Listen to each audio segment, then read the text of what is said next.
직접적인 소득 보장이 아닌 교육, 상담, 돌봄 등에 대한 지원으로 사회 서비스가 있는데요.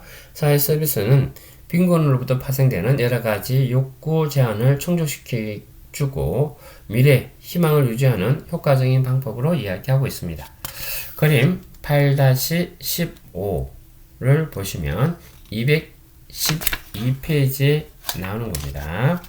현재 OECD 대비 공적 사회 지출 비중이 2015년 10.12%에 불과하며 OECD 전체 평균 19%에 비해서 54.7%로 OECD 국가 중 가장 낮은 수준에 해당합니다. 국가 지속가능 발전 목표에서 이러한 공적 사회의 지출 비중을 확대하는 것을 목표로 하고 있다는 것이죠.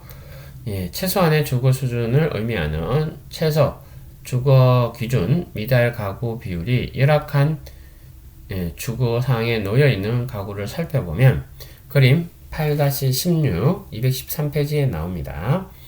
한국은 2017년 5.9%로 높은 편입니다. 지속가능 발전 목표는 최저 주거 기준 미달 가구 수 비율을 2030년까지 4.6%로 낮추는 것을 목표로 하고 있는데요. 유엔 주거권 특별보호관이 주거권 최종 권고안을 통해서 취약계층의 주거의 질과 안전성 향상을 위한 국가 전략을 수립해야 하며 특히 부적합하고 안전시설이 취약한 주거지 문제를 시급히 해결할 것을 권고하였습니다.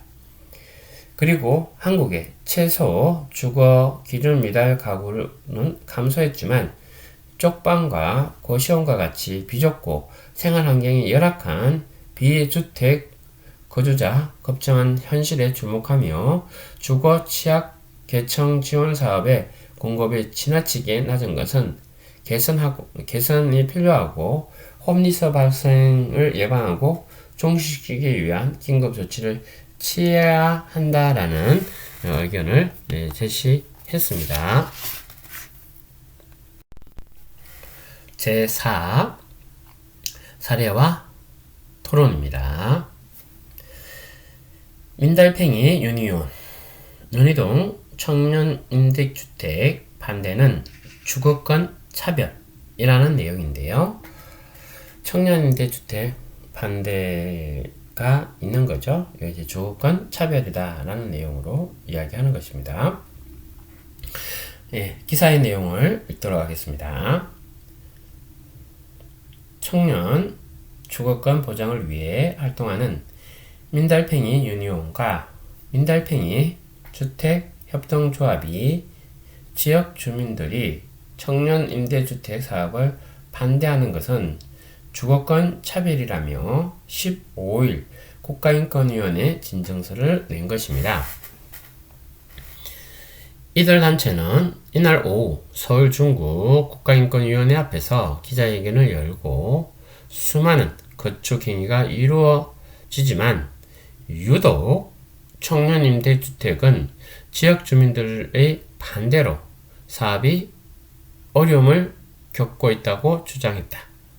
이들은 서울시가 연희동 빈집터를 청년들이 살 수 있는 공공임대주택으로 개발한다고 발표하자 지역 주민들이 교통 혼잡 등을 이유로 반대하고 있다며 다른 분양주택에는 찬성하면서 청년 임대주택만 반대하는 것은 주택이 아닌 사람에 대한 반대라고 지적을 했다. 그러면서 이는 주거권에 대한 차별이라며 더 이상 주거권 차별이 허용되지 않도록 인권위가 적절한 판단을 내려달라고 요구했다. 라는 기사인데요. 이런 뉴스 2020년 1월 25일 날 나온 기사의 내용을 가지고 온 것입니다. 215페이지에 나와 있는 내용인데요. 토론하기입니다. 지역 주민들은 청년 임대주택 사업을 왜 반대하는가? 두 번째, 지역 주민들이 청년 임대주택 사업 반대는 주거권을 차별하는 것인가? 세 번째, 지역 주민과 청년들이 대립하도록 만드는 구조는 무엇인가? 네 번째, 국가는 무엇을 해야 하는가? 사회복지사는 무엇을 해야 하는가? 라는 내용으로 토론을 하는 주제입니다. 먼저 지역 주민들은 청년 임대주택 사업을 왜 반대할까? 라는 것인데요. 지역 주민들은 청년 임대주택을 반대한다라는 것이죠. 그것은 청년 임대아파트뿐만 아니라 임대아파트가 갖는 재산권의 내용으로 볼 수 있을 것 같은데, 여기 내용은 집값이 떨어진다. 임대아파트이기 때문에 그러겠죠. 그리고 자신의 재산에 대한 걱정 때문이다. 그리고 정책 추진 과정상 주민들에게 청년 임대주택의 중요성을 알리지 못한 이유도 있을 수 있다. 알 권리 보장에 대한 내용이다. 라는 점인데요. 청년 임대 아파트든 아니면 다른 임대 아파트든 임대 아파트에 대한 지역 주민의 반대가 심한 것은 좀 전에 말씀드린 것처럼 집값이 떨어지고 자신의 재산이 떨어질까봐 그러한 내용이 많다라는 것이고요.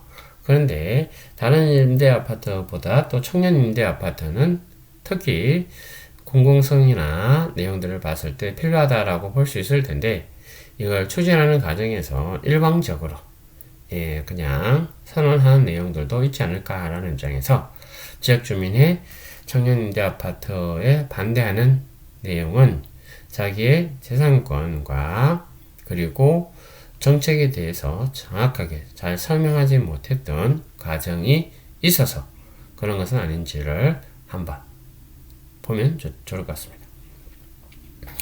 두 번째, 지역 주민의 청년 임대 아파트 사업은 주거권 차별에 해당하는가? 라는 건데, 당연히 주거권 차별에 해당이 되죠. 헌법에서 주거 이전의 자유가 있는 거죠. 즉, 어디에 주거하든 자기의 자유다. 라는 거죠. 그래서 살고 싶은데 못 살게 하는 것은 문제인 것입니다. 그죠? 그래서 청년 임대 아파트 사업을 반대하는 것은 주거권 차별에 해당할 수 있다라는 것이고요. 세 번째, 지역 주민과 청년들이 대립하도록 만드는 구조는 뭔가?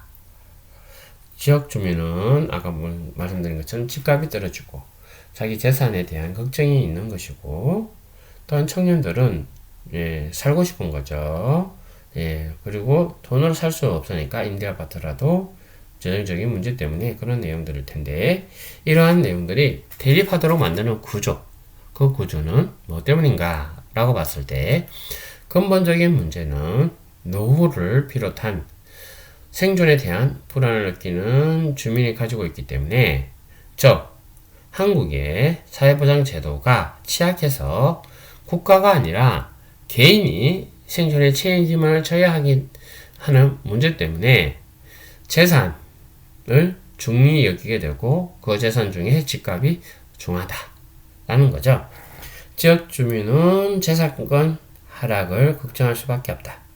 재산권 하락은 그냥 먹고 자고 생활하는 내용만 있는 게 아니라 이것이 노후 보장의 내용 또한 생각을 해야 돼서 소위 빈곤과 함께 있는 내용이라서 지역 주민들은 자기 재산권의 하락에 대해서 걱정을 하게 되는 것이고, 청년들은 좀 더 나은 환경에서 살아갈 수 있는 그런 환경, 자기 돈으로 살 수 없으니까요. 경제적인 취약성이 있어서 임대 아파트라도 살고 싶어 하는 내용들이 생기게 되는 내용이라서 이것은 국가가 책임지고 국가의 내용으로 해결해야 될 내용이 아닐까 싶은데 개인이 생존의 책임을 지고 있기 때문에 이러한 내용들 속에서 대립하는 구조가 만들어지고 있는 것으로 볼 수 있겠습니다. 네 번째, 국가는 무엇을 해야 할까?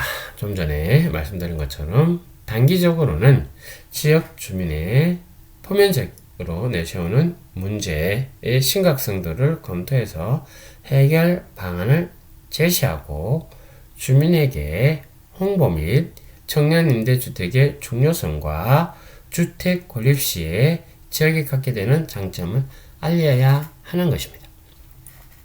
장기적으로는 개인이 노후된 생존에 불안하게 여기지 않도록 사회보장제도를 튼튼하게 구축할 필요가 있는 거죠. 즉, 어디에 살든 어디에 귀국하든 한국의 국민이라면 사회보장제도로서 노후에 인간답게 살 수 있는 그러한 내용들이 구축된다라는 서비스, 시스템 제도의 안착이 필요한 것이 장기적인 플랜일 수 있고요.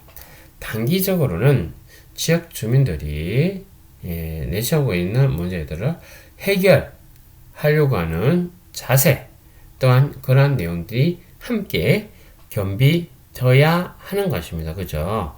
기본적으로 새로운 단지, 아파트 단지가 생기게 되면 교통이 혼잡스러울 수밖에 없는 거죠.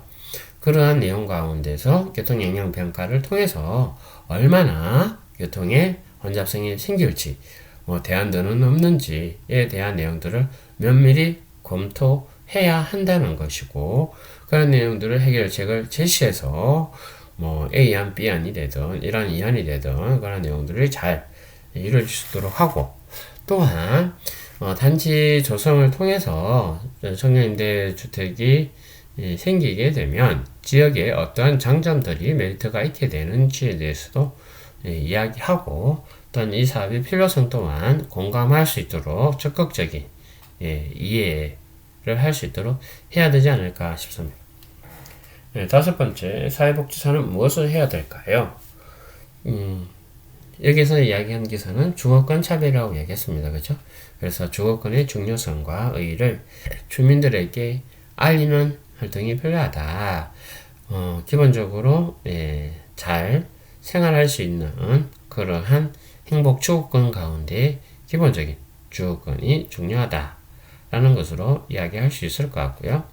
만약에 주민들에게 왜곡된 정보들이 있어서 그렇게 반대하는 것이라면 왜곡된 정보들을 전달하지 않도록 하는 역할을 해야 되지 않을까 하는 것입니다.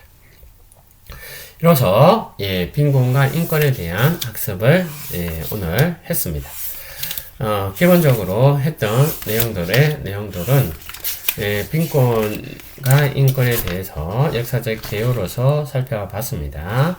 엘리자베스 빈민법을 통해서 시작됐던 내용들이 길비터법, 스핀햄랜드법을 통해서 빈민법으로 만들어졌고, 이러한 내용들 가운데 열등처우의 원칙이 얼마나 문제가 되는지에 대한 내용들 가운데에서 비브리지 보고서가 2차 대전 이후에 만들어지게 됨으로써 이제 빈곤에 대한 국가적인 인식의 내용들이 생기게 되었다라는 것이고요. 두 번째, 195페이지부터 나오는 국제인권 기본과 주요 개념에서 빈곤의 개념을 절대 빈곤과 상대 빈곤으로 나눌 수 있는데, 절대 빈곤의 기준 자체가 또한 자의적이고 상대적일 수 있는 또한 내용들도 있기 때문에 상대 빈곤에 대한 내용들은 전체 기구에 대한 내용이다. 그럼에도 불구하고 사회복지 정책의 입장에서는 공식적 빈곤의 개념으로 절대 빈곤과 상대 빈곤의 개념을 혼용해서 사용하고 있는데, 이것은 서비스 사회서비스 차등 지급에 있어서 참고할 만한 기준이라는 입장에서 공공부조 지원의 기준으로 채택하고 있습니다. 국민 기초생활보장법상 급여 기준과 관련해서 중위소득을 결정을 한다라고 하는 것이고요. UN 최고대표사무소 OHCHR에서 적절한 수준과 삶, 그러한 내용의 빈곤이 해결할 수 있도록 해야 한다 라는 것을 이야기했습니다. 극심한 빈곤과 인권의 문제에서 인권을 기반한 빈곤 대치가 중요하다. 인권을 기반한 빈곤 대치의 전략으로 7가지를 제시했었습니다. 그리고 극심한 빈곤과 인권 기반의 원칙으로서 8가지를 이야기했습니다. 이 8가지는 가제물로도 제출 요구하고 있습니다. 이 8가지의 내용들이 있고 그 중에서 책무성이 있다. 국가는 빈곤과 사회적 배제를 줄이기 위해 포괄적 국가 전략을 채택해야 하고 국가는 공공정책의 우선순위에 극심한 빈곤에 처해 있는 사람들을 부합하도록 해야 하고 국가는 인권 향유를 위해서 필요한 시설, 상품 및 서비스 접근이 가능하고 이용 가능하며 수용 가능하고 저렴하고 양질이 되도록 해야 한다라는 것이었고요. 한국 사회에서 빈곤율과 그리고 빈곤에 처해 있는 더 취약한 계층에 대해서 그리고 사회보장제도, 국민기초생활보장제도와 사회보험, 사회서비스에 대해서 학습을 했습니다. 그리고 마지막으로 사례와 관련해서 토론했습니다. 여러분이 빈곤과 인권이라고 하는 장을 학습함으로써 여러분에게 도움되는 시간 되기를 바랍니다. 이상으로 마치겠습니다. 수고하셨습니다.